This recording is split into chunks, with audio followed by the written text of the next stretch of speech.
Olá, seja bem-vindo a mais um episódio do Ser Todo de Deus. Eu sou o Padre Fernando Balvios, quero acolher você. Nós estamos nesta aventura literária, nós estamos neste caminho, estamos na metade do caminho para entender sobre a vida consagrada. De fato, o livro é uma introdução à vida consagrada.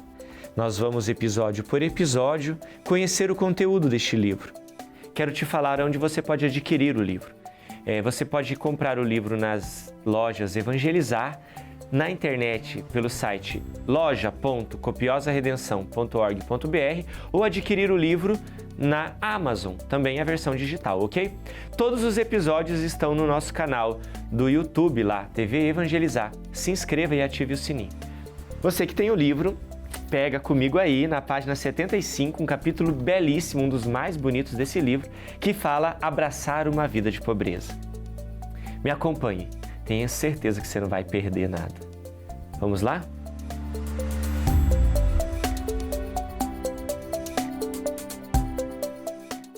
Os conselhos evangélicos são um modo radical de imitar o Senhor e a sua vida nesta terra.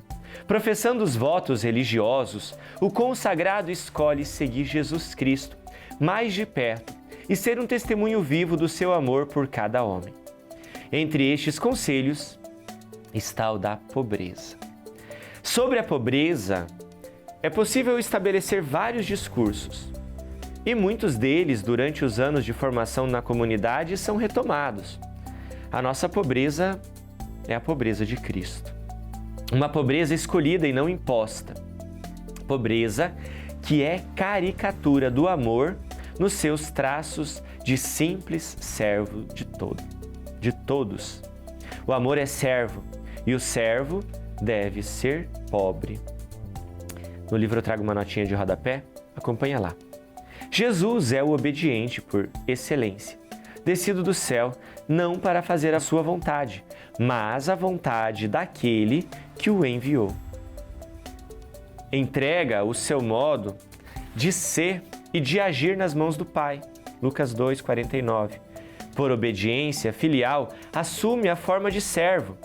Despojou-se a si mesmo, tomando a condição de servo, feito obediente até a morte e morte de cruz. Filipenses 2, versículos 7 e 8. É também nesta atitude de docilidade ao Pai que Cristo, embora aprovando e defendendo a dignidade e a santidade da vida matrimonial, assume a forma da vida virginal. E revela, assim, o valor sublime e a misteriosa fecundidade espiritual da virgindade. A sua plena adesão ao desígnio do Pai manifesta-se ainda no desapego dos bens terrenos. 2 Coríntios 8:9 diz: Sendo rico, fez-se pobre por vós, a fim de vos enriquecer pela sua pobreza. A profundidade da sua pobreza revela-se na perfeita oblação de tudo o que é seu ao Pai.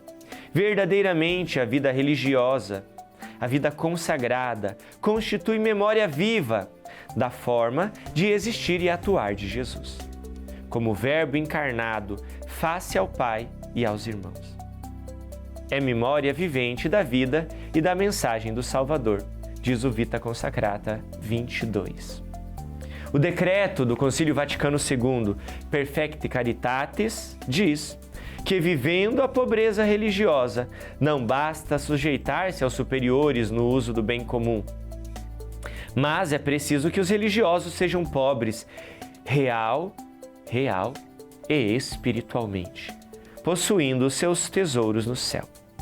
Como Jesus, também os apóstolos deram às primeiras comunidades cristãs a característica da pobreza. Assim, somos chamados a ser pobres como os apóstolos para ajudar a Cristo em sua obra de salvação. Em que consiste o estilo de pobreza vivido pelos apóstolos? A resposta vem da imitação da pobreza de Cristo. Na Igreja, a tradição e o magistério dão testemunho e prosseguimento na forma de viver que os primeiros apóstolos criaram. De como se organizavam no seio dos centros comunitários primitivos. Estilo este de viver pobres, de viver do necessário, de pôr tudo em comum. Um novo tópico diz: a imitação da pobreza de Cristo. O pobre Anauim, que a Igreja contempla em Jesus, é aquele que a Escritura designa como o nome de servo de Javé. São os humildes, aqueles que sabem deixar suas preocupações nas mãos de Deus, mesmo em meio às tribulações. Aquele que recapitula em si mesmo e leva à sua última perfeição toda a justiça e santidade dos pobres de Javé, sobretudo de Maria, a mãe de Jesus, rainha dos Anauim. Jesus foi pobre desde o momento da sua concepção no seio de Maria, a sua mãe. Depois, quis ele nascer em Belém, na mais completa desnudez. Santa Teresa apresentava para suas irmãs o mistério insondável da pobreza de Deus feito homem, falando-lhes das lágrimas do recém-nascido, da pobreza de sua mãe, da dureza do presépio, do rigor do tempo e da falta de acomodação no estábulo. Durante sua vida pública, não tendo Cristo onde repousar a cabeça, contenta-se muitas vezes com o dormir ao relento. Porém, o ponto culminante da pobreza, Cristo alcança quando morre na cruz, totalmente nu, abandonado por todos. Pobreza de si, um total esvaziamento. Este mistério se prolonga admiravelmente onde? Na Eucaristia. Nós devemos pousar nossos olhos neste Cristo, neste pobre, miserável crucificado, despojado de tudo, mas rico do Pai. Um novo tópico, a imitação da pobreza dos apóstolos. Os apóstolos foram os primeiros imitadores da pobreza de Jesus. Eles nos oferecem um modelo de excelência, inspirado diretamente por Cristo. Eles constituem, como Jesus, o novo povo de Israel, os verdadeiros pobres de Javé. Jesus lhes pede que se abandonem sem reserva à providência divina em tudo o que concerne a sua subsistência material. Fundamento básico: abandono absoluto à providência.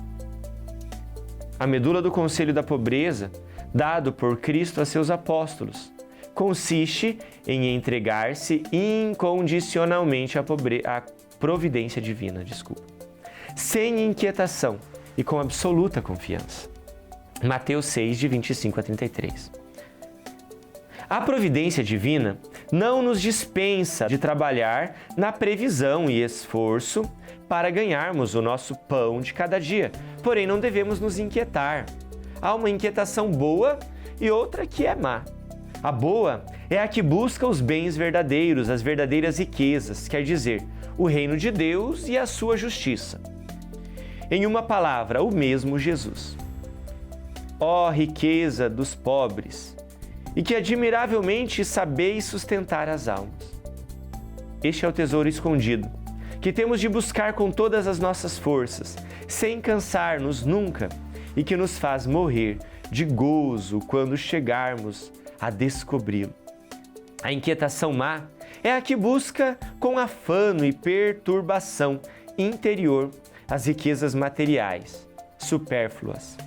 Esta provém da falta de fé e do dar importância ao que não deveria tê-la. E também por esquecer a promessa do Pai Celestial de não abandonar jamais seus filhos. Bem mais que compreender o que seja a pobreza, o nosso constante desafio como religiosos é cultivar este espírito dentro da vida que levamos. É preciso sempre retornar na nossa oração e retomar o clamor ao nosso pedido que o Espírito Santo nos renda pobres, no mais profundo da alma, de modo que a nossa pobreza exterior brote de lá e não de uma exposição ou imposição externa. Dia após dia, configurando-nos a Cristo. Olhemos para nós e nos perguntemos se somos pobres como somos convidados a ser, ou se ainda é possível dar passos a mais nesta nossa escolha livre de ser mais como Cristo. Termino esse capítulo sobre a pobreza e já te chamo a não perder o próximo episódio, que vai falar sobre a castidade.